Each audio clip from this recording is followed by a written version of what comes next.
Hello students, welcome my YouTube channel. बेटा एक बार फिर से आ गए हम कक्षा 10 का सिलेबस लेकर। आपको ये बताने की बोर्ड की परीक्षा 2024-25 में आपको अपना कितना सिलेबस आपका आना है, उसमें से कितने सिलेबस पे आपको कितना समय आपकी पढ़ाई के लिए देना है। ऐसा नहीं हो सकता ना, 1 नंबर के प्रश्न के लिए आप उसमें 1 हफ्ता दे दे पूरे चैप्टर पे और 5 नंबर के प्रश्न के लिए आपको टाइम ही ना बचे। तो चलिए बेटा वीडियो प्रारंभ करते हैं। आपका सबसे पहला प्रश्न आएगा बेटा बहुविकल्पी प्रश्न, जो कि किसके होंगे, 20 नंबर के प्रश्न होंगे बेटा आपके बहुविकल्पी प्रश्न। ठीक है, आपको एक OMR सीट दी जाएगी जिसमें ऐसे ऐसे करके 4 गोले होंगे। जो भी आंसर का होगा उसे आपको भरना होगा, ए होगा, बी होगा, सी होगा। ठीक है, चलिए देखते हैं ये नंबर कहाँ कहाँ से आने हैं। सबसे पहले आएगा आपका हिंदी गद्य के विकास का संक्षिप्त परिचय, शुक्ल युग तथा शुक्लोत्तर युग। 5 नंबर आपके बेटा इसमें से आएंगे। ठीक है, हिंदी पद के विकास का संक्षिप्त परिचय, रीतिकाल एवं आधुनिक काल। 5 नंबर आपके इसमें से आएंगे। समझ में आ रहा है ना। गद्य काल के विकास का संक्षिप्त परिचय मतलब गद्य से संबंधित जो प्रश्न है, और पद का पद से संबंधित जो आपके प्रश्न है उसमें से आपके 5-5 प्रश्न आएंगे एक एक नंबर के। उसके बाद आता है बेटा तीसरा प्रश्न आपका काव्य सौंदर्य।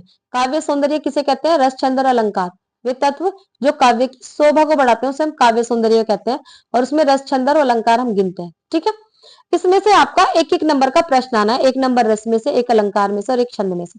अब रस में से केवल हास्य रस और करुण रस से संबंधित प्रश्न आएगा। आपको परिभाषा, उदाहरण या पहचानने के लिए दे दिया जाएगा, 4 विकल्प दे दिए जाएंगे, आपको उसमें से पहचानना होगा, 1 नंबर का प्रश्न होगा। ठीक है बेटा, दूसरा आएगा आपका अलंकार।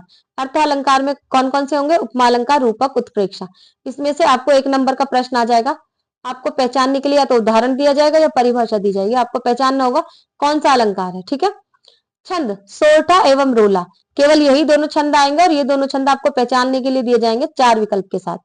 अब देखिए बेटा, हम आपको रस छंद और अलंकार तीनों की वीडियो प्रोवाइड करा चुके हैं। ऐसा नहीं हो सकता आप खुद पढ़ने बैठे और 1 हफ्ता इसमें गायब कर दे, 1 हफ्ता अलंकार में, 1 हफ्ता छंद में गायब करें। नहीं, आप हमारी वीडियो 2 बार देखिए। 1 नंबर के सभी प्रश्न हमने उसमें आपके शामिल किए हैं, जितने भी प्रश्न बन सकते हैं हमने वो सब शामिल किए हैं।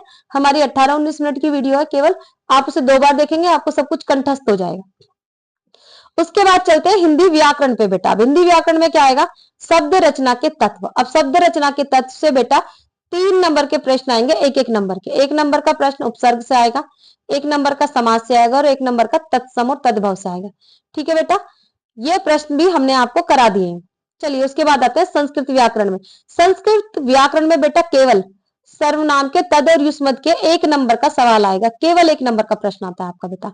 उसके बाद वाक्य के स्वरूप में से आएगा 1 नंबर का प्रश्न आपका। वाच्य प्रयोग और वाच्य परिवर्तन में से आएगा 1 नंबर का प्रश्न आपका। और पद परिचय, विकारी और अविकारी में से आएगा 1 नंबर का प्रश्न। ये पूरे 20 के 20 प्रश्नों की वीडियो बनाकर बेटा हमने 4 वीडियो अपने चैनल पर डाल दिया।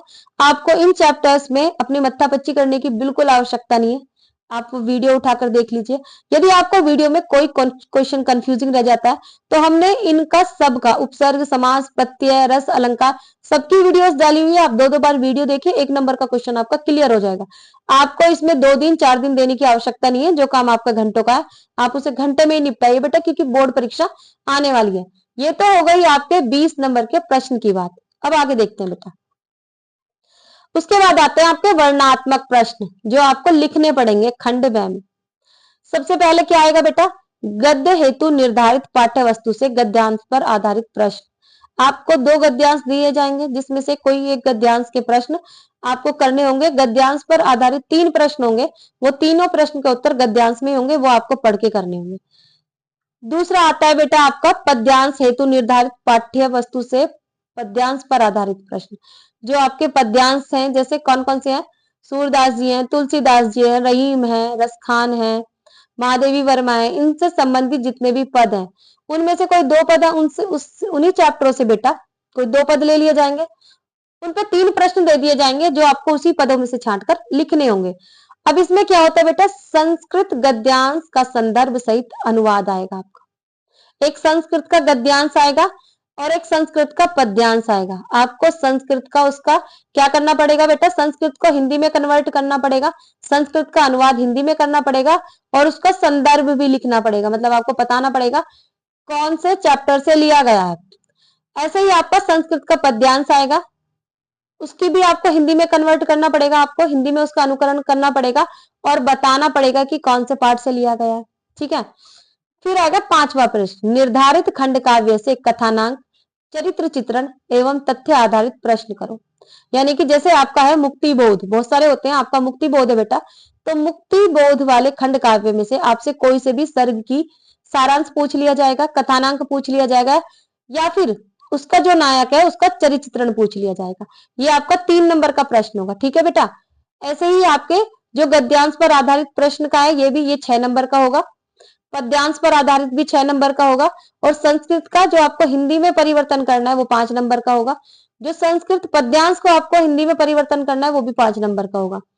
अब देखिए आपका छठा प्रश्न क्या कह रहा है, ये कह रहा है कि निर्धारित गद्य खंड के पाठ्य वस्तु से संबंधित लेखकों का जीवन परिचय एवं उनकी प्रमुख रचना के नाम लिखिए। अब ये कह रहे हैं कि आपके गद्य खंड में जो निर्धारित आपके लेखक हैं, रामचंद्र शुक्ल, राजेंद्र प्रसाद, भारतेंदु हरिश्चंद्र, ये जो आपके लेखक हैं इनमें से आपको जीवन परिचय दे दिया जाएगा।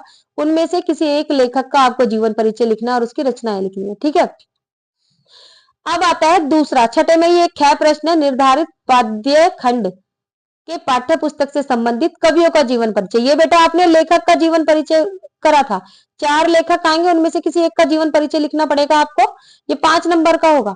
वैसे ही पद्य खंड में से भी 4 कवि आएंगे, उनमें से किसी एक कवि का जीवन परिचय लिखना पड़ेगा, ये भी 5 नंबर का होगा। जैसे आपके सिलेबस में है सूरदास, तुलसीदास, रस खान, महादेवी वर्मा, सुमित्रा नंदन पंत, इतने सारे, उनमें से 4 आएंगे, 4 में से किसी एक का जीवन परिचय आपको लिखना पड़ेगा, 5 नंबर का होगा बेटा। ठीक है, उसके बाद आएगा आपको संस्कृत खंड के पाठ्य वस्तु से कंठस्थ एक श्लोक जो प्रश्न पत्र में ना आया हो। हम ये वीडियो आपको डाल चुके हैं बेटा, प्रश्न हमने 3 श्लोक डाले, बहुत आसान है, आप कर लीजिए, 2 नंबर का आएगा पूरा, आपकी वर्तनी मिस्टेक नहीं होनी चाहिए, पूरे नंबर मिलेंगे आप। उसके बाद आएगा बेटा पत्र लेखन। ठीक है, पत्र लेखन आपका 4 नंबर का होगा। उसके बाद आएगा संस्कृत खंड के पाठ्य वस्तु पर आधारित प्रश्नों में से किन्हीं 2 प्रश्नों के उत्तर दीजिए, ये केवल 2 प्रश्न आएंगे बेटा। ठीक है, एक नंबर के 2 प्रश्न के उत्तर दीजिए। उसके बाद आएगा नंबर 10, निबंध रचना। निबंध किस किस पे हो सकते हैं, विज्ञान पे हो सकते हैं, समाज पे हो सकते हैं, धर्म पे हो सकते हैं, संस्कृति पे हो सकते हैं, आर्थिक समस्याओं पे, जनसंख्या पे, स्वास्थ्य शिक्षा पे, पर्यावरण पे एवं यातायात के नियमों पर आधारित इन विषयों पर एक निबंध हो सकता है आपको लिखने के लिए, जो कि 7 नंबर का आएगा। इस तरह से ये आपका संपूर्ण सिलेबस है। हम आपका बहुत सारा लगभग 50% सिलेबस डाल चुके हैं। आप केवल वीडियो देखिए, बहुत ज्यादा समय इसमें देने की आवश्यकता नहीं है, आप हमारी वीडियो देखिए और प्रैक्टिस करिए।